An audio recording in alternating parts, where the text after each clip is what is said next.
제작된 다큐멘터리 영화가 있었는데 그 영화의 제목은 불편한 진실이라는 제목이 있습니다. 불편한 진실. 데이비스 구겐하임 감독이 만든 영화인데 원래는 미국의 전 부통령 엘 고어라고 하는 부통령이 자신이 행한 약 1000번이 넘는 강연 속에서 사용했던 슬라이드 쇼를 바탕으로 지구 온난화에 대해 다루고 있는 내용인데 2007년도 아카데미 영화제에서 장편 다큐멘터리상을 받기도 했습니다. 불편한 진실. 원래 이 불편한 진실이라는 말은 많은 사람들이 암묵적으로 동의는 하지만 대놓고 말하기는 꺼려지는 것들, 비록 사실이라고 해도 공개적으로 언급하면 논란을 일으킬 소지가 큰 내용을 가리킬 때 불편한 진실이다 이렇게 말하죠. 비슷한 말로서 공공연한 비밀이라는 말이 있죠. 어떤 사실이 있는데 그것을 말하려고 하면 괜히 꺼려지거나 그것을 듣는 사람들이 쉬쉬하게 되면 그 사실은 바로 불편한 진실이라고 할 수가 있습니다. 그러나 여러분들이 불편한 진실이라고 해서 덮어두고 쉬쉬하기만 하면 당장은 아무 문제가 없는 것처럼 보일 수 있겠지만 나중에 가서는 도저히 해결할 수 없는 골마 터져서 큰 문제도 일어날 수가 있다는 것을 우리가 알아야 합니다. 우리가 신앙생활하면서 우리에게 있는 불편한 진실이 무엇이 있을까요? 아마도 가장 큰 것 중에 하나가 지옥의 문제가 아닌가. 지옥. 많은 사람들이 천국에 대해서는 그래도 말을 많이 합니다. 나 천국에 간다. 천국에 가고 싶다. 천국에서 만나자. 천국에 대한 얘기는 많이 합니다. 그런데 의외로 지옥에 대해서는 별로 말을 안 하거나 말하기를 꺼려하며 쉬쉬하는 경향이 있습니다. 왜 그럴까요? 불편하기 때문입니다. 지옥이 정말로 불편한 진실이에요. 그런데 왜 불편하느냐? 자신이 없기 때문에 불편한 것입니다. 오늘 본문에 보니까 세 가지 주제를 담고 있는데 세 가지 모두 다 너무나 강력한 우리에게 주는 경고가 기록이 되어 있습니다. 첫째는 누군가를 실족하게 하지 말라. 이런 경고가 되죠. 누군가를 실족하지 말라. 다른 사람을 실족하게 하지 말라. 두 번째는 자기 스스로 걸려서 넘어지지 말라. 자기 스스로 걸려서 넘어지지 말라. 마지막은 본래 목적을 이루면 버려진다. 이 경고 세 가지가 기록이 되어 있습니다. 목적을 이루면 버려진다. 그러니까 예수님은 상당히 과격한 표현을 쓰셨습니다. 본래 제자의 길은 급진적이기 때문에 주님은 제자들에게 강한 어조로 말씀하셨고요. 또한 그만큼 중요하다 이 말이죠. 자, 먼저 42절을 한번 같이 읽겠습니다. 42절. 또 누구든지 나를 믿는 이 작은 자들 중 하나라도 실족하게 하면 차라리 연자 맷돌이 그 목에 매어 바다에 던져지는 것이 나으리라. 얼마나 심각한 죄이길래 연자 맷돌이 목에 매어 바다에 던져지는 것이 낫다고 했을까? 여기서 언급된 연자 맷돌은 우리가 집에서 쓰는 작은 맷돌이 아니에요. 짐승들이 돌리는 대형 큰 맷돌을 말하고 있습니다. 그 거대한 맷돌을 내 목에 걸고 바다에 던져진 사람은 물 위에 올라갈 가능성이 전혀 없는 것입니다. 그야말로 물속에서 죽는 수장이죠, 수장. 실제로 그 당시에 로마나 헬라 도시에서 죄인들에게 시행된 형벌이에요, 형벌. 자, 그렇다면 왜 주님은 이렇게 우리에게 강한 어조로 말씀하셨을까요? 한 사람을 실족하게 하는 일이 얼마나 심각한 죄인가를 우리에게 말씀하고자 하는 거죠. 자, 그렇다면 오늘 본문에 누구를 실족하게 하지 말라고 했을까요? 42절에 보니까 또 누구든지 나를 믿는 이 작은 자들 중 하나라도, 나를 믿는 이 작은 자들 중에 하나. 누굴까요? 믿음의 공동체 안에 있는 사람이거나 혹은 믿음의 공동체 안으로 들어올 가능성 있는 사람, 특별히 내세울 것이 없는 약자들, 사람들이 소홀히 다룰 수 있는 그 작은 자를 말하고 있을 것입니다. 자, 앞서 주님은 37절에 뭐라고 말씀하셨을까요? 37절, 누구든지 내 이름으로 이런 어린아이 하나를 영접하면 곧 나를 영접하며 누구든지 나를 영접하면 나를 영접함이 아니요 나를 보내신 이를 영접함이니라. 당시 어린아이들, 여자를 무시했던 그런 문화 속에서 어린아이 하나도 소홀히 다루지 말라 이 말이죠. 자, 오늘 본문의 실족이라고 하는 단어는 세 가지 뜻이 있어요. 하나는 걸려서 넘어지다, 또 하나는 범죄하게 하다, 또 하나는 배반하게 하다, 이런 뜻이 있어요. 어떤 일 때문에 연약한 사람을 넘어지게 만들지 말라는 거예요. 어떤 사람, 어떤 연약한 사람을 범죄하게 하거나 배반하게 하지 말라 이 말이에요. 왜? 작은 자 하나를 실족하게 하는 일이 왜 이렇게 큰 일이냐? 그것은 한 영혼의 가치 때문에 그런 것입니다. 자, 오늘 말씀은 먼저 믿음을 가진 사람들이 귀를 기울여야 할 본문이에요. 불신자에게 주는 말이 아니에요. 자, 믿음이 어린 신자들은 기존 신자들의 말과 행동에 영향을 받을 수밖에 없는 것입니다.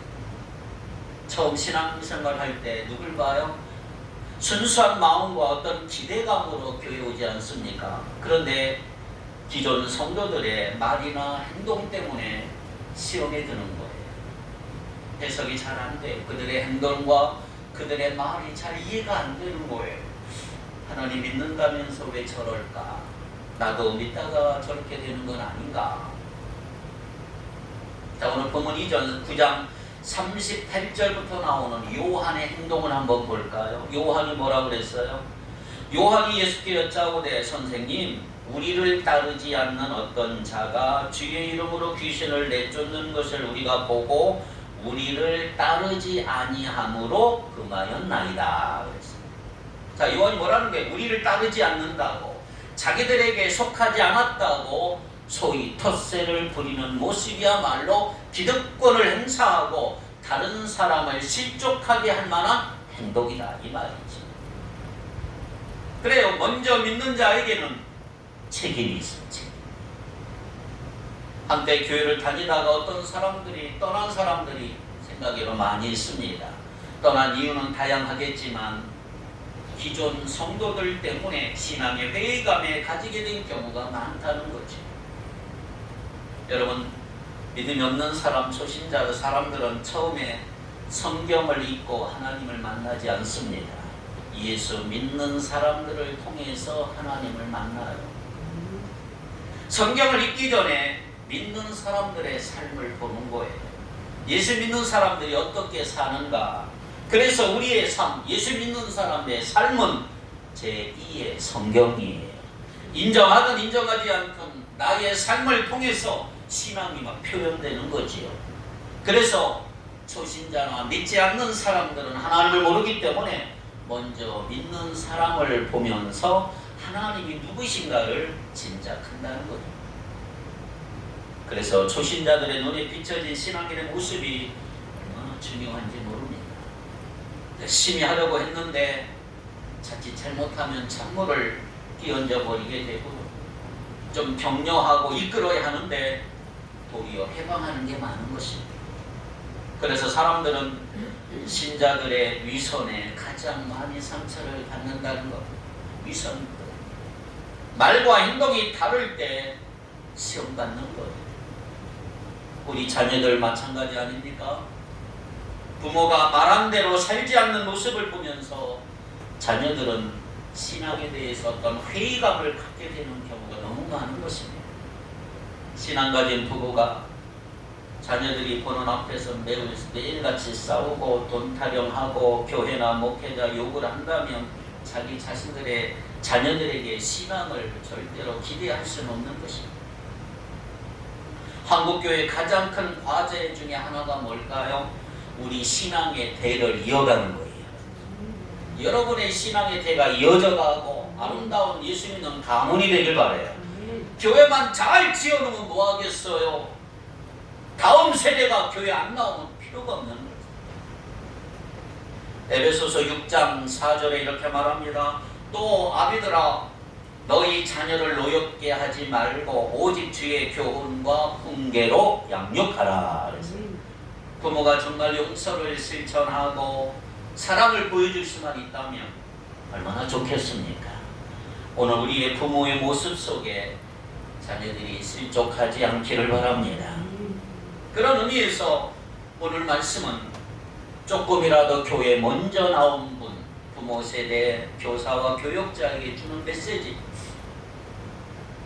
믿음 생활한 지 오래되었다면 어쩔 수 없이 영향을 주는 위치에 있는 거예요. 우리가 그냥 무심코 하는 행동이지만 초신자들은 그걸로 넘어져 버리는 것입니다. 인도의 유명한 간디 여러분 아십니까? 정신적, 정치적 위대한 지도자 마하트마 간디. 간디에 대한 유명한 일화도 하나 있어요. 간디가 영국으로 유학을 갔습니다. 영국에 유학 생활할 때 그 대학 채플에 예배를 드리러 갔습니다.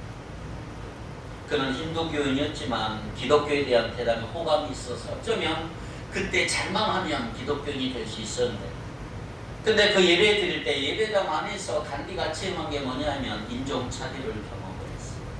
예수 믿는 사람들이 인종차별을 너무 한다는 거. 그 뒤로 교회 나가기 싫어하고 나가지 않았어요. 성경에 있는 산상본, 마태복음 5장, 6장, 7장의 말씀에 너무 영향을 받고 너무 좋아했지만, 성경은 좋아했지만 교회는 싫어했어요. 왜? 예수 믿는 사람들 때문에. 요즘 기독교에 대해서 욕을 많이 하는 안티들이 많죠. 그런 안티들의 대부분이요, 교회에 다녔던 사람들이, 옛날에 교회 다 한 번씩 다녔던 사람.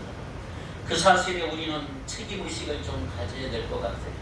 오늘 많은 청년들이 교회를 떠났어요. 청년들이 교회 떠난다고 하는 것은 그만큼 우리 한국교회의 미래가 어둡다는 거지. 그런데 전통적인 교회들은 그들이 왜 교회를 떠났는지 아직도 이유조차는 몰라요. 청년들은 교회 안에서 어떤 포용보다는 무시하고 배제를 더 많이 경험하고, 청년들을 충분히 이해해주는 문화가 교회 안에는 결여가 되어 있는 거지. 교회 처음 오는 사람들이 시험에 드는 가장 큰 이유가 뭐냐? 우리 성도들의 위선인 것입니다. 그렇다면 오늘 우리는 주님의 경고를 절대로 가볍게 들어서는 안 됩니다. 사람의 영혼을 지옥에 빠뜨리는 일 얼마나 무섭습니까? 어쩌면 내가 신앙생활 잘하고 있다면 나의 열심도 있겠지만 나보다 먼저 좋은 믿음의 길을 걸었던 믿음의 신앙의 선배가 있었기 때문이라는 거죠.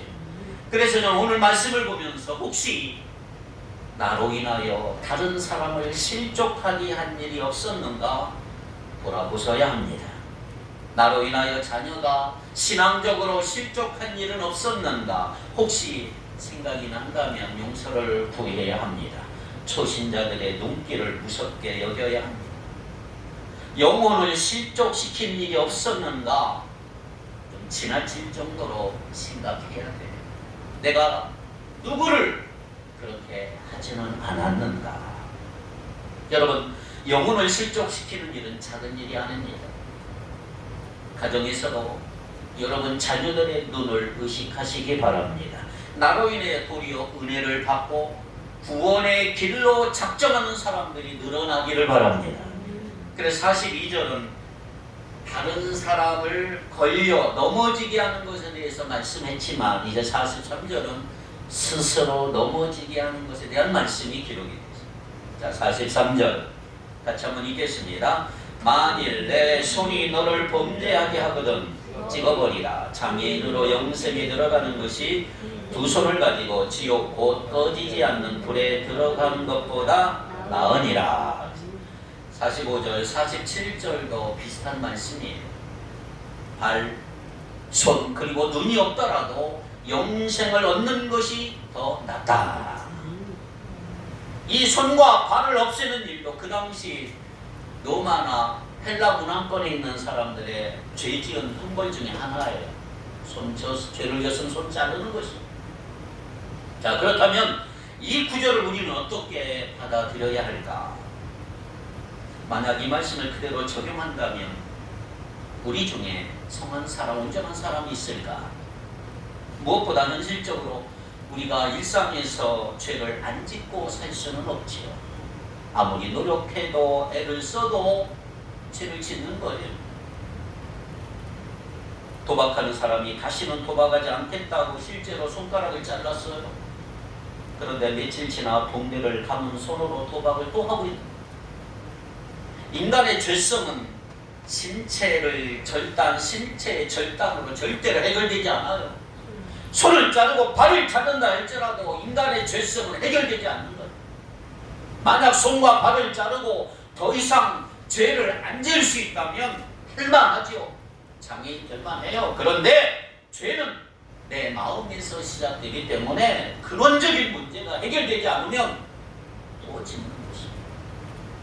그렇다면 여러분, 주님이 말씀하신 근본적인 의도가 뭘까요? 근본적인 의도, 핵심적인 메시지는 뭐냐 하면 죄를 결코 가볍게 다루지 말라 말이죠. 만약 손이 죄를 지었을 때 손을 자른다면 그 고통이 얼마나 크겠습니까? 얼마나 불편할까요? 그러나 고통을 당하고 불편한 것을 감수하는 게 낫다. 마지막 날 심판은 신체를 자르는 고통과 비교가 안 됩니다. 자, 예수님이 말씀하셔서 신체 중에 특별히 손과 발과 눈을 언급하셨어요. 우리가 온몸으로 죄를 짓지만 특별히 죄 짓는 이유수 중에 세 가지, 손, 발, 눈이. 손으로 죄를 짓고 손으로 사람을 괴롭히지 않습니까? 손이 문제는 발. 여러분, 발, 우리가 어디론가 가는 행위를 말하잖아요. 나는 지금 어디로 가고 있는가? 혹시 잘못된 길, 죄악의 길, 죄 짓는 길, 그 길로 가지 않는가? 그리고 죄를 짓는 모든 경로가 눈을 통해 일어나는 거죠. 몸으로. 다윗은 눈으로 죄를 지었고요. 안목의 정욕에 빠지지 않습니까? 우리가 습관적으로 죄를 짓는 것도 얼마나 많습니까? 그래요. 우리는 손과 발, 눈만이 아니라 온 몸으로 죄를 짓는 거예요. 죄의 유혹의 종류가 너무 많아요. 그래서 주님은 이렇게 말씀하시는 겁니다. 너희 신체의 일부를 잃어버리더라도 전부를 잃어버리지 않는 것이 좋지 않냐? 그렇다고 주님은 우리에게 뭐 완벽함을 요구하는 건 아니에요. 주님은 우리의 연약함을 너무나도 잘 알고 여러분의 나약함을 너무너무 잘 알고 내가 아무리 노력해도 죄에 대해 넘어진다는 거, 연약하다는 거 우리 주님은 다 아십니다. 여기서 중요한 건 뭐냐? 죄에 대한 우리의 태도라는 거죠. 여러분, 세상에서 흔히 보는 장면이 뭐예요? 죄를 너무 가볍게 여기는 문화 속에 우리가 사는 거예요.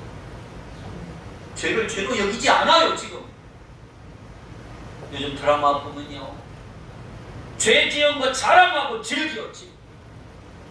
죄를 얼마나 아름답게 포장하고 얼마나 아름답게 꾸미는지.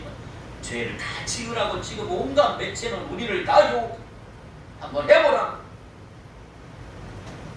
그러나 주님은 뭐라고 말씀하시는 건, 예수 믿는 그리스도의 제자들은 달라야 하고 죄 짓는 거 심각하게 생각하라는 거지. 하나님 앞에는 가벼운 죄가 없어요. 경범이 없어요. 다 똑같은 죄예요. 죄를 지을 때 잘라내고 찍어낸다고 생각해 보세요. 죄를 지을 때마다 아픔을 느껴야 되잖아요. 잘라내고 찍어내리란 말은 죄에 대한 단호한 태도를 보여라. 죄는 타협의 대상이 아니에요. 과감하게 죄를 끊어버리기로 결단하는 거죠. 그러므로 회개한다고 하는 말은요, 어찌 보면 자르고 꿰매는 절단, 수술과 같은 거예요. 회개하는 것은 수술. 뼈를 닦는 고통을 동반하는 회개. 철저한 회개는 대수술입니다. 대수술. 구약시대 제사장이 짐승을, 죄를 지을 때 짐승을 잡아 짐승의 머리에 안수, 내 죄를 다 전가시키죠. 번제단에 피를 뿌리고 각을 뜨고 태우고 죄를 만들어. 이게 회개의 한 과정이에요. 그만한 역사가 필요하다. 근데 우리는 회개를 그냥 건성을, 죄도 물론 건성이지만 그 말 이후로 이제 43절, 45절에 영생이 언급이 되는 거죠. 47절은 하나님의 나라를 말하고요. 그 다음에 세 번째 중요한 또 하나 눈여겨보아야 될 단어가 43, 45, 47절에 지옥이라는 말이죠. 지옥. 자, 영생, 하나님의 나라, 지옥은 핵심적인 주제입니다. 오늘 본문의 주제이죠. 자, 그런데 우리가 주목해야 될 것은 예수님께서 지옥을 직접 언급하셨다. 지옥을 말씀하십니다. 자, 48절 같이 읽겠습니다. 48절 거기에서는 구더기도 죽지 않고 불도 꺼지지 아니하느니라. 거기가 어디에? 지옥이죠. 요한계시록에 보면 지옥은 불못이라고 되어 있어요. 불못. 죽음이 없고 사라지지 않는 고통만 있는 것. 일시적으로 몸이 아픈 수준이 아니에요. 너무나 극심한 고통이 있지만 죽을 수 있는 자유가 주어지지 않는 곳. 영원히 지속되는 고통만 있는 곳이 지옥이죠. 지옥은 더 이상 하나님의 자비의 손길이 닿지 않는 곳이에요. 그렇다면 오늘 우리는 예수님께서 손과 발과 눈을 찍어내라 그것이 낫다고 하신 이유를 여러분 이해하셔야 합니다. 죄를 지으면 팔과 눈과 그리고 발을 자르고 찍으라는 얘기가 아니고 지옥을 피하라 이 말이에요. 지옥을 피하라. 지옥이라고 하는 단어 현대인들이 얼마나 피하고 싶은 단어인지 아십니까? 사람들은 지옥의 실체를 부인하기 때문에 아주 우습게 여겨요. 여러분 세상에서 가장 힘들고 끔찍한 거 경험할 때 뭐라고 그래요? 우리는 지옥을 경험했다 그러잖아요. 오늘 사람들은 천국과 지옥이라는 단어를 너무 가볍게 여겨요. 너무나 가볍게. 뭐 입시 지옥, 뭐 교통 지옥, 뭐 웃음 천국, 김밥 천국도 있어요. 전쟁의 찬상을 겪은 사람은 전쟁이 지옥 같다 그러잖아요. 어떤 사람은 나의 결혼 생활이 지옥이었다 이렇게 말하는 사람. 그러나 오늘 우리가 세상에서 경험할 수 있는 그 어떤 것보다도 끔찍한 곳이 지옥. 과연 천국과 지옥은 존재할까요? 지옥은 가상 공간이 아니에요. 실제하는 세계라는 것을 기억하셔야 합니다. 우리가 신약 성경을 읽어보면 야고보 사도가 지옥을 한 번 얘기했고요. 예수님이 11번 얘기했어요. 11번. 지옥은 존재한다. 여기 지옥으로 번역된 단어가 게헨나라고 되어 있어요. 게헨나. 이 단어는 히브리어에 보면 원래 흰놈의 골짜기 이 말이 흰놈의 골짜기. 예루살렘 성곽 외곽에 있는 실제 장소이죠. 흰놈의 골짜기. 우리가 아는 아골 골짜기죠. 아하스 왕이 불의 신 몰렉을 섬기면서 자기 아들들도 불에 태워 제사를 한 곳. 역대하 28장에 보면 그 내용이 나와요. 흰놈의 골짜기, 즉 게헨나는 이스라엘에게 악한 곳의 상징이고 불이 영원히 꺼지지 않는 불이 타는 곳을 게헨나라고 말해요. 지옥은 이처럼 대단히 무서운 곳이죠. 악의 상징, 불이 영원히 꺼지지 않는 곳. 자, 그래서 48절에 다시 한번 48절에 거기에서는 모두 죽지 않고 모두 꺼지지 않아 불도 꺼지. 지옥은 구더기도 죽지 않고 불도 꺼지지 않는 무서운 곳입니다. 여러분 상상해 보세요. 구더기가 득실득실 하는데 스물스물 내 몸을 타고 올라와요. 귀와 코로 막 들어가요. 죽이려고 아무리 죽여도 안 죽어요. 얼마나 괴로워요. 불이 너무너무 뜨거워서 불을 끄려고 아무리 물을 갖다 부어도 불이 꺼지질 않아요. 얼마나 괴로운 일인가. 그것이 지옥이다 이렇게 말하잖아요. 그래서 성경은 정확하게 사람이 죽으면 갈 곳은 단 두 군데밖에 없어요. 천국 아니면 지옥이죠. 우리 모두는 천국에 가서야 합니다. 히브리 9장 27절에 한 번 죽는 것은 사람에게 정하신 것이요 그 후에는 심판이 있으리니. 요한복음 5장 29절에 말합니다. 선한 일을 행한 자는 생명의 부활로, 악한 일을 행한 자는 뭐로? 심판의 부활로 나오리라. 여러분 착한 일을 조금 한 것을 말하는 게 아니에요. 여기서 주님을 믿는 것이 선한 일이고 주님을 믿지 않는 것이 악한 일이다. 모든 사람이 죽은 후에 영원히 사는 거예요. 그런데 하나님과 함께 생명의 부활로 천국에서 사는 사람이 있고 영원히 꺼지지 않는 불이 있는 지옥에서 사는 사람도 있다. 이 말씀을 보니까 천국이나 지옥은 어떤 일시적인 곳이 아니고 영원은 영원. 그래서 우리 사람은 몸은 죽지만 영혼은 영원히 죽지 않아요. 천국에 갈 것인가 지옥에 갈 것인가 영혼이. 누가복음 16장에 부자와 거지 나사로 비유가 나옵니다. 한번 지옥에 가면 다시 나올 수 없는 장소가 지옥이에요. 다시 옮겨갈 수 있는 곳이 아니고 그곳은 한없이 괴로움을 당하는 무서운 곳이다. 이렇게 말하잖아요. 그렇기 때문에 여러분 예수님이 오늘 말씀하신 게 그거예요. 성한 몸으로 그 무서운 지옥에 가는 것보다 손과 발과 눈이 없더라도 장애인으로 천국에 들어가는 것이 낫다. 미국의 청교도 설교자라고 알려져 있는 조나단 에드워즈 목사님이 계신데요. 이분이 로마서 1장을 설교하면서 책을 하나 냈는데 진노함 하나님의 손에 붙들린 죄인들, 우리말로 번역이 됐어요. 생명의 말씀사에서 나왔는데 여기란 책에서 로마서 1장을 강의하면서 지옥에 대해서 아주 강력하게 메시지를 전했어요. 조나단 에드워즈가 이 설교를 한 가운데 성도들이 완전히 뒤집어졌어요. 죄의 무서움, 지옥이 어떤 곳인가 온몸으로 느낌. 성령들은 자신들의 죄 때문에 나는 결코 망한다 두려움에 벌벌 떨었고 어떤 사람은 그 사실이 너무나 두려워서 설교 듣는 중에 구토 오바이트까지 다 해서 뒤집어져. 죄를 죄로 여기지 않으면 결과가 어떤 것인가 심각하게 들여다보게 한 거죠. 자, 그렇다면 성도 여러분, 예수님이 왜 이토록 강한 강조법을 사용하며 말씀하셨느냐? 그걸 여러분 이해하십니까? 지옥을 피하고 영생을 얻으라는 거예요.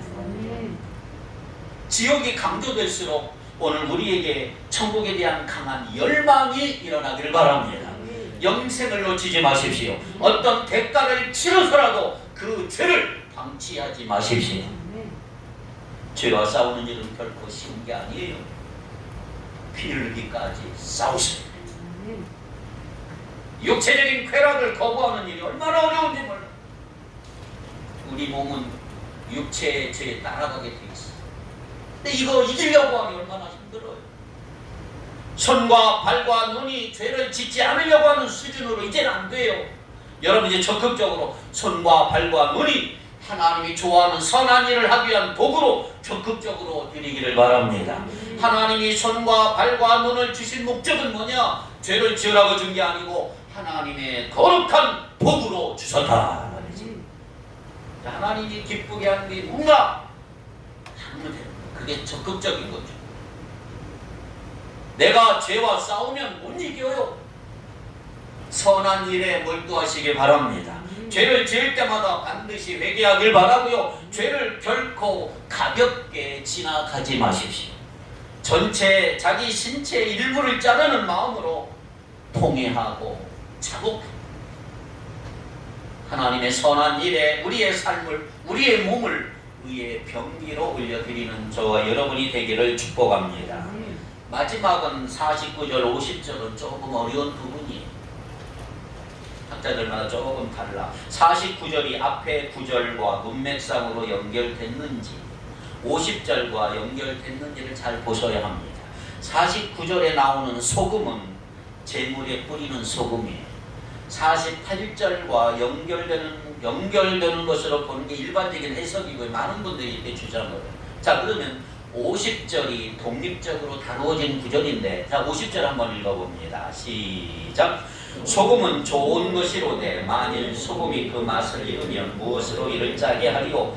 너희 속에 소금을 두고 서로 화목하라 하시니라. 아멘. 소금은 어디에나 필요하지요. 특히 고대 사회에서 소금은 음식을 저장할 때 절대적으로 필요한 수단이었습니다. 소금이 없으면 음식이 금방 썩어버리고 부패되죠. 맛을 내는데 필수적인 게 소금이에요. 예수님이 이렇게 말씀하셨어요. 산상보훈에 너희는 세상의 소금이라. 너희는 세상의 소금이 되거라가 아니고 이미 우리는 예수 믿는 순간 세상의 소금이라는 거죠. 신자는 세상의 부패를 막는 역할을 하는 소금이다.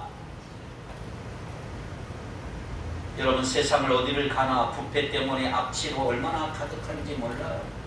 놀랄 일이 아니에요. 이제는 부패와 타락은 세상이 아니 일상이 일상. 여러분 TV 보세요. 무슨 사건이 일어날 때마다 다시는 그런 일이 일어나지 않도록 무슨 뭐 시스템을 만든다 그러지만 여러분 기대하지 마세요. 세상은 본래 썩어가는 거예요. 썩어서. 그때 우리는 고민할 게 뭐예요? 세상의 타락에 대해서 질타하는 게 아니고 우리 성도들이 신자들이 소금인데 신자의 역할이 없었다는 거 안타까워해야 돼요. 썩지 않게 할 수 있는 기름 소금인 우리 그리스도인들에게 있는데 그리스도인들이 소금으로 존재하지 않으니까 그런 일들이 일어나는 거죠. 그러니까 세상에 일어나는 부조리한 모습을 보면서 오늘 우리는 그리스도인들의 역할을 감당하지 못한 우리 자신에 대한 회개가 먼저 있어야 한다는 것입니다. 우리 한국 기독교의 초기 역사를 보면 신자들은 매우 적었지만 얼마나 강력한 영향력을 가졌는지 몰라요. 사회 곳곳에 예수 믿는 사람들의 파워가 있었죠. 그런데 지금은 숫자는 많아졌지만 많은 것이 오히려 부끄러움이 되어버렸어요. 얼마나 많이 모이는 것보다 더 중요한 거 영향력입니다.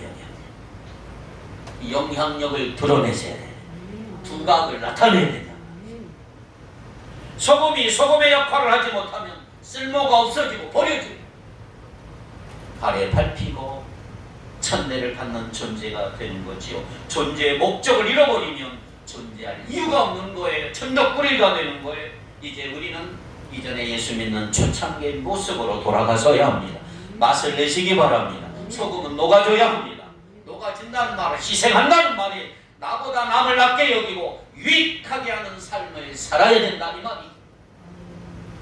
자, 오늘 본문을 통해서 예수님은 이렇게 말씀하신 거예요. 연자 맷돌을 목에 메고 던져지는 일, 손이나 팔을 찍어내는 일, 소금이 버림을 받는 일 피하라. 피하라. 존재의 목적이 사라지면 존재할 이유가 없기 때문에 무거운 말씀이지만 오늘 이 시간 주님의 의도를 여러분 아셔야 되고 찾으셔야 됩니다. 주님은 잔인한 분이 아니 우리를 벌하려고 오신 분 아니에요. 오히려 반대입니다. 바다에 빠뜨려지는 거 피해야 하고 잘라지어내는 거 막아야 하고 여러분들이 짓밟혀지는 일 없어야 한다는 말이에요. 그러니까 오늘 말씀 속에 주님의 그 강력한 마음이 담겨져 있는 걸 발견하시고 작은 한 영혼이라도 놓지 않으려고 하는 주님의 의도를 우리는 찾으셔야 합니다. 한 영혼이 천하보다 귀한 거예요. 잃어버린 한 마리 양을 찾아 나신 분이 우리 주님이십니다. 영혼을 바라보는 주님의 시각이 여러분에게 있기를 바랍니다.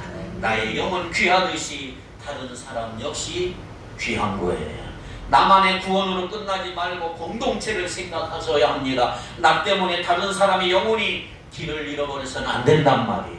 나의 행동과 말을 통해서 다른 사람을 구원으로 이끌어가기를 바랍니다. 초신자들의 우리의 모습을 보고 소망이 생기길 바라고요.